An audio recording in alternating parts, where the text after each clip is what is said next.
former youth minister, a filmmaker of religious and value-based films, and most importantly, a dad. We welcome to our program this morning, Eric Groth. Good morning, Eric. Good morning. Hi, welcome to Shalom World. World It's great to be here. Thank you. So today's theme is family and faith. So we're going to talk about faith, and tell us first about you. I'm a Chicago suburb native. Grew up here. Grew up in a Catholic family. Actually, an interesting family. Mom was Jewish, but mom came to the faith, and her mom taught her to believe in Jesus as Messiah. So she was kind of messianic. And when she and Dad got married, they had no problem raising us as Catholics, And Mom eventually was baptized and then became Catholic. And so we grew up in a family of faith, going to church every Sunday. That was an important value in our family, me and my two sisters and my parents. And I'm really grateful for that and that they instilled that in us. And I went to Catholic grammar school, went to public high school, played baseball, went to college in Florida. Wanted to either be one of two things, a Major League Baseball player or a youth minister. And I say one was more financially lucrative and one was more spiritually lucrative and rewarding, right? So I chose the route. God called me into ministry to teens in the young church, and I went off to Franciscan University, got my master's degree in counseling. I really discerned that rather than getting a theological degree to work with teens, something practical, like how do I help them in their lives? Smart move. Yes. And so I did that and worked at a high school in Rockford for a while, for a time as a campus minister, taught religion, coached some sports.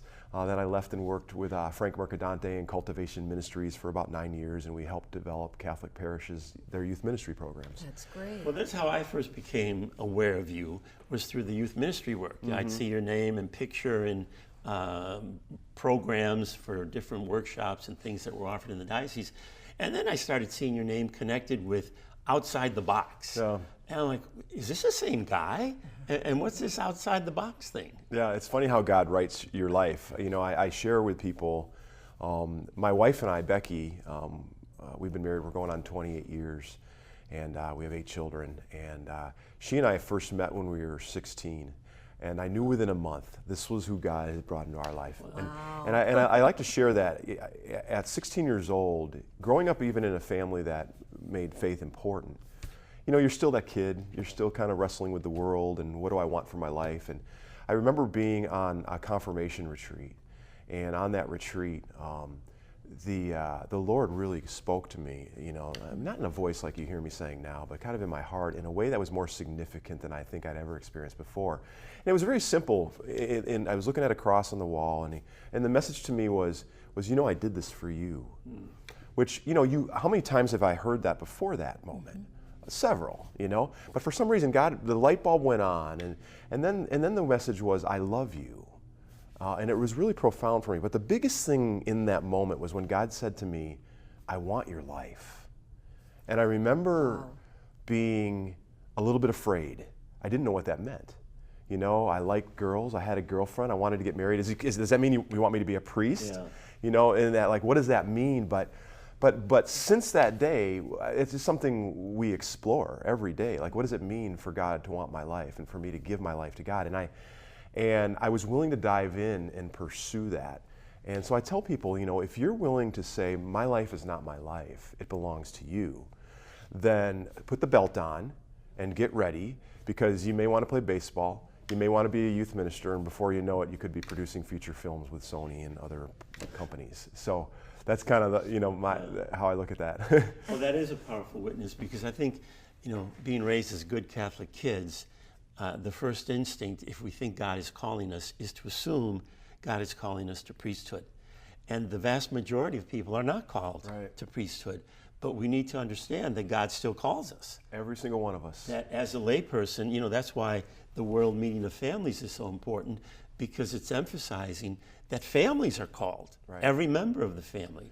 Absolutely. And you speak very eloquently about that. Thank you. Matthew 28:20, when Jesus said, in his departing words, go into the world and make disciples of all nations, baptizing them in the name of the Father and the Son and the Holy Spirit. He didn't say, go if you're ordained, go if you're religious. He said go. Yeah. And I think that's one of the things that's really important for us as we raise our kids and our families, and we develop the lay in the lay world, the reality that all of us have a calling and a vocation to serve, what are the gifts that God has given us to make the world a better place. Well, I want to hear some, about your film work, but before we do that, you mentioned you have 8 children. That's a rarity nowadays, especially in certain parts of the world where you're lucky if people have 1 child. And you also mentioned that you were a youth minister when you began. How in the world does a youth minister manage to raise 8 kids and pay the bills? Right. Yeah. No. It is amazing when you look back and think. When I graduated with my master's degree, what the school offered me for my salary. Yeah. But it's one of those things for me where I believe firmly in the call first and foremost. That's so right. if God has called, He's going to equip me with what I need to fulfill that call. And we can get caught up in the details and where I remember people going like, when they hear we have a lot of kids, how do you afford that? Often comes out of their mouth. That's the first thing that they would say. Right? And my instant response back is, well, if you were to sit down and do the math for 1 kid, we wouldn't have any kids, because you just look at the numbers. You just can't kind of Everybody approach would it that say, way, I can't right? afford. They would think college education. Are you crazy to have 8 Right. kids? But you know what? It's your trust in God. God equips those for what He calls you to do. And so we didn't go about it going, oh, let's have a big family. We knew we wanted to have a big family. Mm-hmm. Did we know we wanted to have, or we're going to have 8 kids? No. Mm-hmm. But one step at a time. And I'll tell you too, like, faith and family is community. Shout out to my father-in-law, who was a very successful hand surgeon, who saw what we were doing and the ministry we were doing and loved us enough to even want to share some of his financial resources along the way so that we could do ministry like God called us to do. And so he and my mother-in-law were a solution to help us be able to do that, and have been ever since.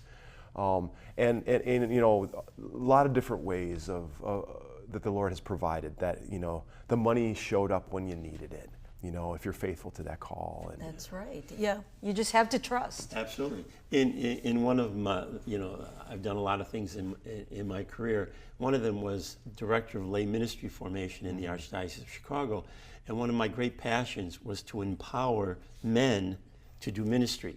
Now that might sound like a strange thing because we're a male, Absolutely. Supposedly male-dominated church, but actually the clergy are a small minority of those who minister in the church. And we have a great deal of lay women who minister, but very few lay men. Most of the men who come are either priests or they get ordained as deacons. Right. And I had a passion for empowering men who were going to remain lay men, but they would often come to me and ask that question, how am I going to support my kids? Right. And that was a tough one. I managed to do it because I hustled and usually had 3 jobs simultaneously. Yep. But the power of lay men working within the church, I think, is incomparable. It makes a huge impact on young people. I love that, and I think we constantly have to be challenging our male friends, our brothers around us to rise up. I got involved way back early on with some of that Promise Keepers, if you remember those big gatherings of men coming together to see what it really means to be a follower of Christ and those things. And in the Catholic Church has some wonderful movements too. We have one called That Man Is You at our parish, where men get up at 6:45 a.m. on Saturday and meet for an hour and a half. There's no excuse. Where would you be at 6:45 a.m. on Saturday? Maybe getting ready to golf, throw a line in the water, or sleeping, But I completely agree with you. I think, our world needs men, needs everyone. But man, do we need, men to rise up and be good dads and good brothers and good employers, good CEOs, good bosses, good employees, you name it. A couple of weeks ago, my wife and I went to a neighboring church for Sunday Mass. As we were leaving, I noticed these 2 young teenage boys following their dad. And I didn't see a mom, but I saw the dad and the 2 boys, and I thought, I should go up to him and say what I had heard not too long before, which was, if the mother goes to church, the children will go to church. But if the father goes to church, the grandchildren will go to church. That's So pretty neat. I was following them, but my wife was lagging behind, and waiting for her, I lost track of them. And I thought, oh, Lord, well, if you want me to say that to him, just make it possible. I lost track of him for a couple minutes. We get to our car. He's parked right next to ours. Wow, there's your answer. And by this point, his wife and daughter had caught up. So I knocked on the window, and I said, excuse me. I said, I just wanted to share something with you. And so I said, when the mom goes to church, the kids go to church. But when the dad goes to church, the grandchildren will go to church. That's amazing. I said, I'm really impressed by you and your family. And off they went. Way to go. Yeah. Way to share that. Yeah. You know. Now, Eric, how did you start to come up with films for the youth? Like you have the Full of Grace, and you're the producer of Paul the Apostle. Right. What started you in that route? Youth ministry, an absolute desperation for Catholic resources. That's right. You know, and so I grew up in the 80s, and I graduated from college, 93 with my master's degree. The internet still wasn't out yet, we all know. So there wasn't this revolution of technology yet that we all are experiencing, positives and negatives now, you know.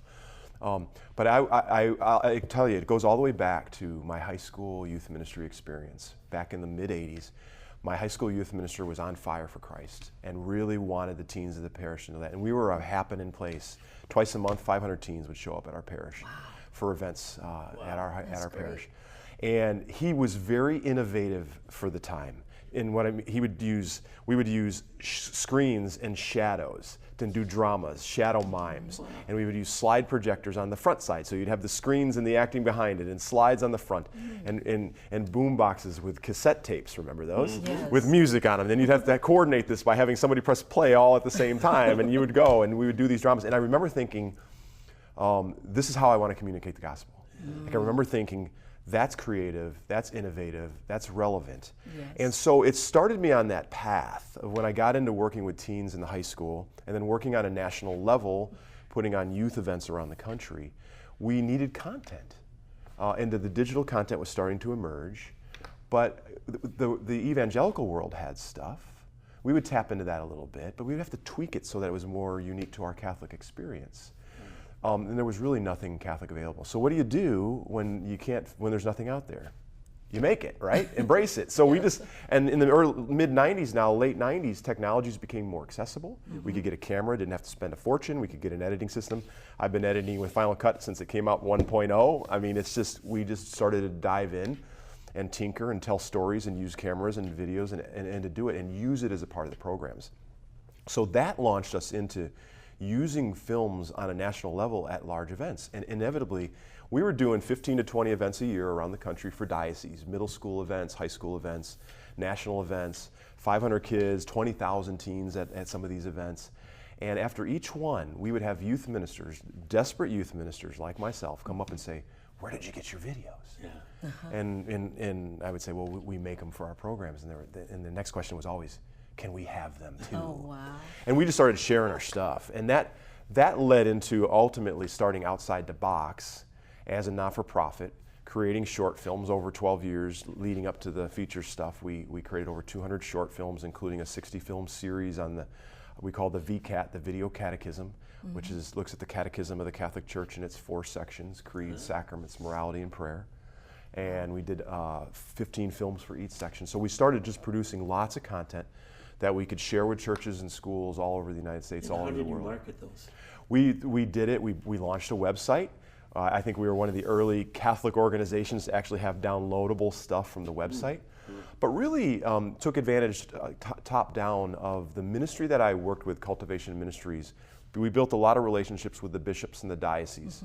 So one of the first things I did after we started Outside the Box was I called the diocesan directors of youth ministry around the country and I said, this is what we're doing now.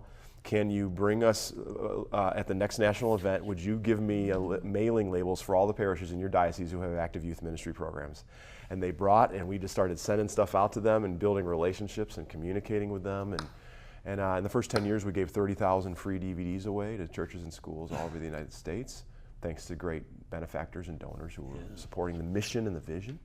So from there, you went to producing. Yeah, like, it Full kind of of led. Grace. I was at LA Congress in 2013, and a youth minister friend from Anchorage, Alaska, came up to me and said, "I have an idea." He said, I have an idea for a short film series on lives of the saints. And he said, maybe we do like one a month, you know, and because we had been producing for 8 straight years, so 96 straight months. We put out a new film the first Wednesday of every month.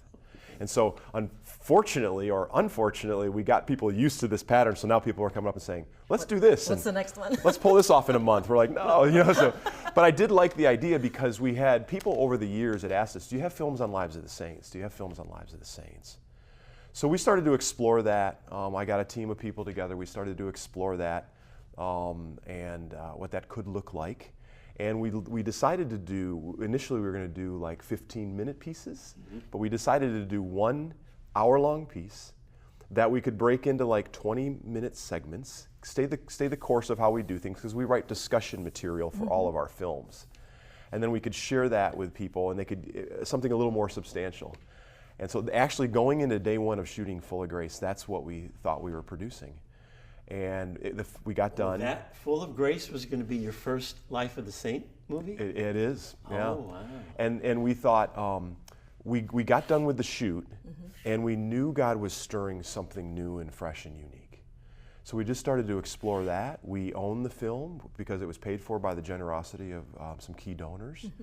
We did a screening of the film in LA for distributors, and one rose up and wanted to buy it from us, and they bought it from us, and they got it on Netflix and Amazon, and they got it to Walmart and Target, and then that became our calling card to connect with Sony on as they were looking to do a film on Paul. We were talking about doing a film on Paul.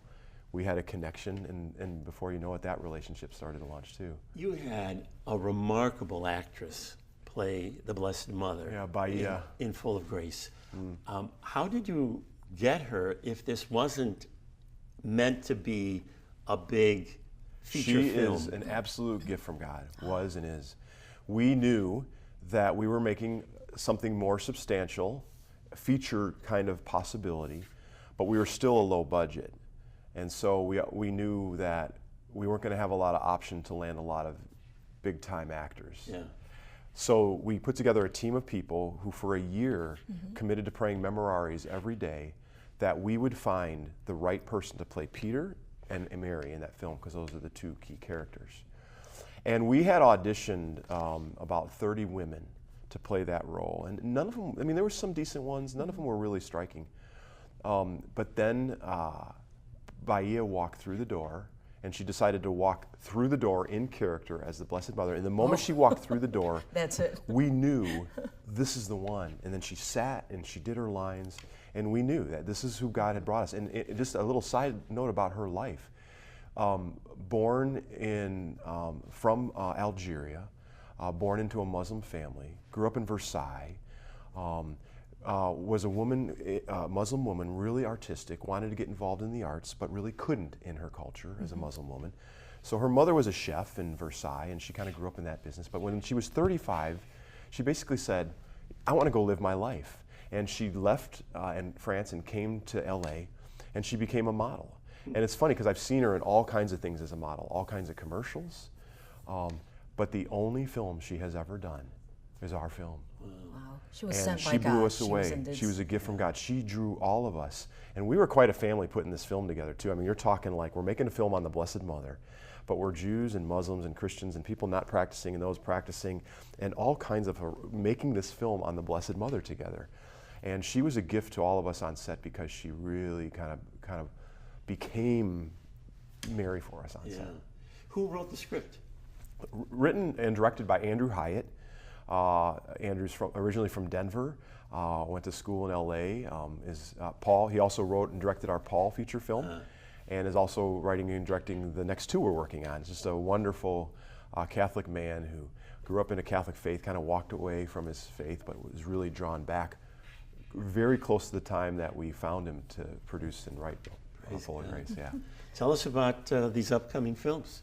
So we, as an organization, ODB Films, our mission is to help people encounter Christ through artfully made, spiritually rich films. So I tell people all the time that we're a film company, but that's not why we exist.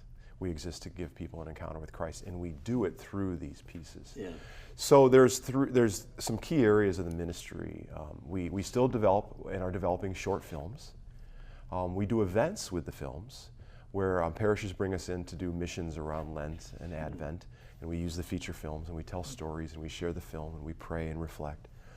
But we also know that God seems to be desiring to continue to call us into the feature film space. So we have one right now. I won't give you a whole lot of details, but we're actually doing a first century horror supernatural film.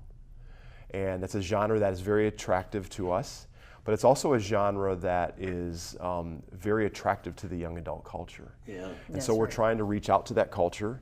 And one of my favorite films of 2018 is a film called A Quiet Place. Oh, yes. And Bishop Barron actually referenced it as the best unintentional Christian film of 2018. That's right. And so something a little more psychological, a little more thrilling, but it's a very unique story of basically the Canaanite woman who comes to Jesus, and the whole, will even the dogs eat scraps from the master's table. Yeah. Jesus is amazed by her faith. Her daughter is healed. So the story is this journey of this woman and her daughter coming to Christ. So we're pretty excited about that. Exciting. We're also very excited, and again, I can share a little bit, that we are developing a project on St. Patrick. And so in June, we took our team to Ireland, and which was wonderful to be there, especially on the heels of this experience going on right now. Yes. And it's a thrilling story to tell. It's amazing as we've explored and researched what people don't know about this incredible man who was so instrumental. You know, you read the books, and there's one title, How the Irish Saved Civilization. And it's pretty nifty, but there really is. When you look at Patrick and what he went through as a young kidnapped slave, escaping, but then God calling him back to go minister to this very paganistic, druidic culture. And within 100 years, it became totally Christian. Pretty amazing. So I had a parish on the south side of Chicago ask me for the Feast of St. Patrick to come and dramatize him. So I did a ton of research, and I learned some of those things that I had never heard about before. Very complex man. Very complex. And you know, we've reduced him to getting drunk on green beer St. Patrick's Day. Yeah. This was an incredible story, which we can't wait to share. Yeah. So we're in a kind of a development phase right now, and kind of pursuing and reflecting: do we want to present it as a feature film, or do we want to present it as a mini series? Especially now, as people are consuming more and more of their media through binge watching television series programs, and we also feel like it's such an amazing story. Can we do it in 2 hours? It's attractive to think maybe a 7-part or an 8-part, you know. So we'll see where it goes. But you know, it seems also very apropos to be doing it now, given the recent vote that was taken in Ireland, right, and how disheartening that was for so many. That the country that the rest of the world looked to for being an exemplar of Catholicism would be able to, you know, take a vote to promote abortion. Right. We went up to Downpatrick, which is just north, a little south of Belfast, but it's where the resting place, the burial place of Patrick is. And we went into the cathedral, and just our team, it was just us. There's 10 of us. And the Monsignor walked out, who was there, an Irish Monsignor who had been at that parish for a long time. And we had this wonderful conversation with him. But what I was most impressed with was his passion for his country, his heart and his tears for his country, and his desire for Ireland to come back to where the Lord wants them to be. You know, and it was just wonderful to talk with him about that, and to see the heart and the people in Ireland, and the hospitality of the people in Ireland. You know, I shared with you guys before, I don't have a drop of Irish blood in me. I've married into Irish, but man, I'm so proud of that culture and those people and what they have done and how they've paved the way for Christianity to be proliferated through the world. It's amazing. So Eric, being a father of a large family, speak to us about the condition of the families around the world, and how do you keep your family whole and holy? Yeah, I think families are really struggling in a lot of ways. You know, I mean, and families, I mean, there's no doubt that family is the most important essential unit, community that the world knows, and as the family goes, so goes the world, you know. So I think families are having difficulties, you know. I mean, and none of us are prone to not have difficulties, you know. We are blessed to have a big family, a family of 8, and that is absolutely the most important part of my life, our life, something that Becky and I knew from the time we were 16 that we wanted to grow an important family. And you know, how do we survive and thrive as a family? You know, I think there are so many variables and so many things, but I think there's some key elements, and absolutely spending time together, being together. We always made it like a value that we would have dinner together. And we know that as they get older and they're doing their jobs and they're off to the races and doing things, that changes. But we found that when we can spend time, even sitting down for a half hour, 45 minutes at dinner time, all kinds of conversation happens and prayer happens, and who knows what it unfolds. So spending time together is so critical. Praying together is so critical for families. I don't know where we would be if we didn't. We would be so disconnected if we didn't spend time together. We would be so disconnected if we didn't have prayer time together, be it before bed, be it at meals, be it wherever, you know, and playing together. You know, I heard someone once say, and I loved it, waste time with your kids, waste time with your family. You know, we just came off a family vacation, and you know, this summer the kids are all. Today they started school again, so there's a depression going on, you know. But we were kind of reflecting back on the past summer, and you know, we took a trip to see the Field of Dreams, and we went on vacation, and we went for walks, and we did cookouts, and we went to the beach, and we did things that helped draw us together.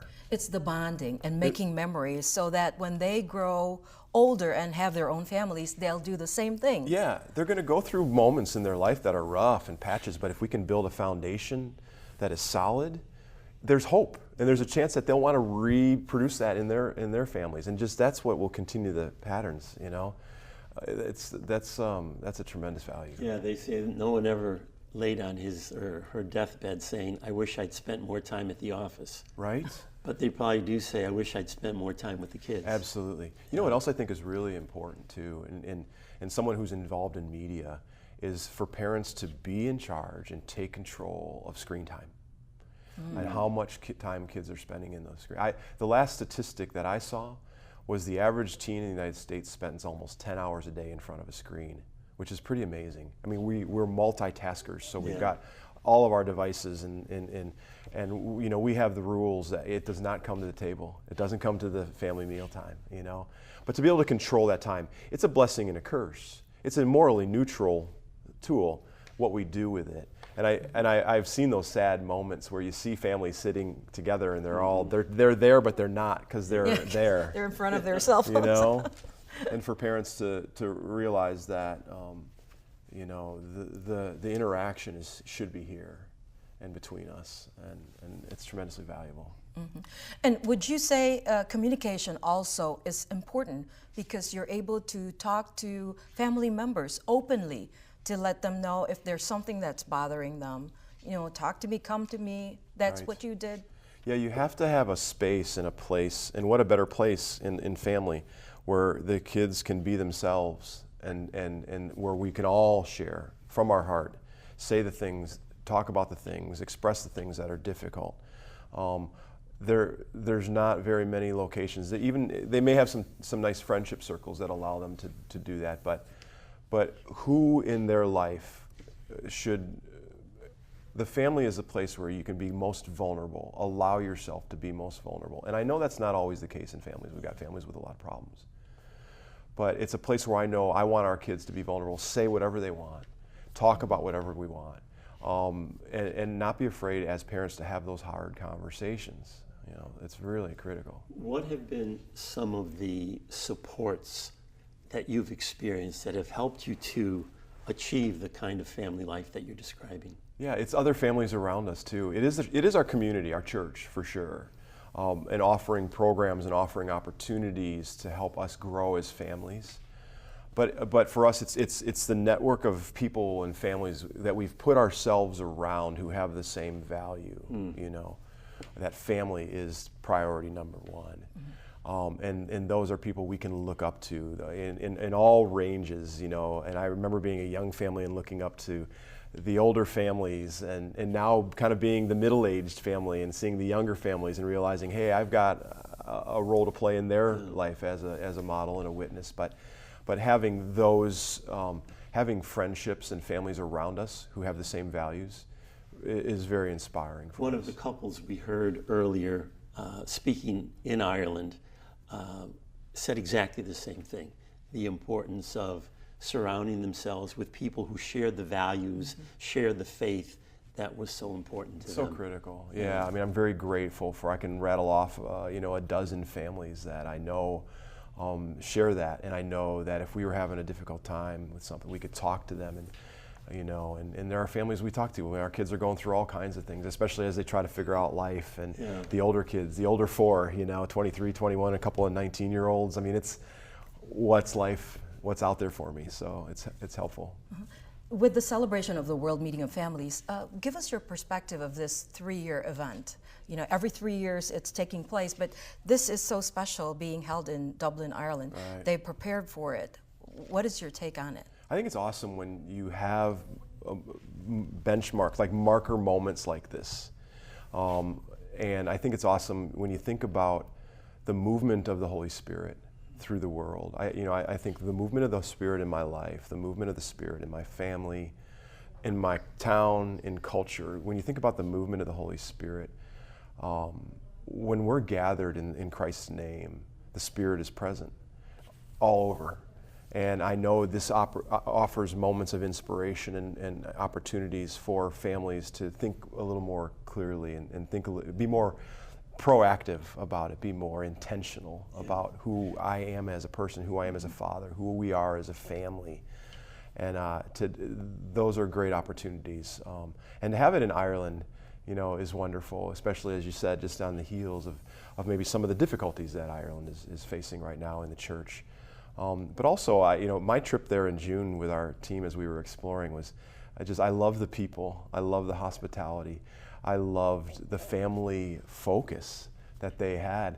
I loved going to the pubs at night and listening to Irish music and seeing these families come out and sing together and play together and do things together. What an inspiration, you know. And so it was just a marvelous opportunity for us as a universal church to come together and say, family is important. Very important. Very important. And you certainly are an inspiration. You know, I hope there's no one out there rolling their eyes thinking, oh, that sounds so ideal. You're a real flesh and blood guy who's got real flesh and blood kids. I'm sure it's not always easy. No.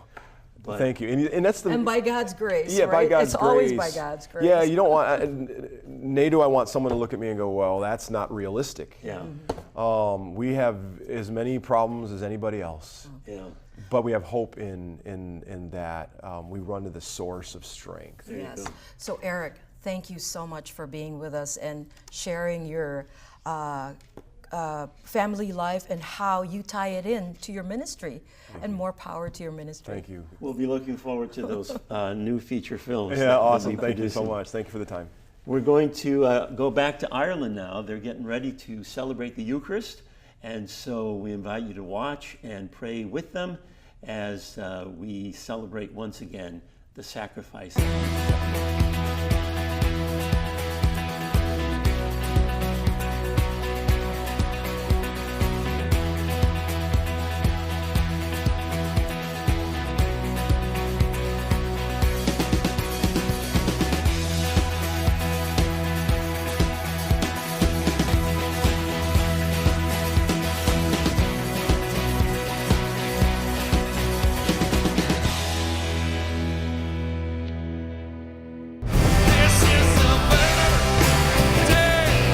Jesus is God, Jesus is Lord, Jesus has the victory. We all have a call to greatness, a desire for it. We want to do something good. Now is your time. You could change the world, and the world needs changing, so get busy.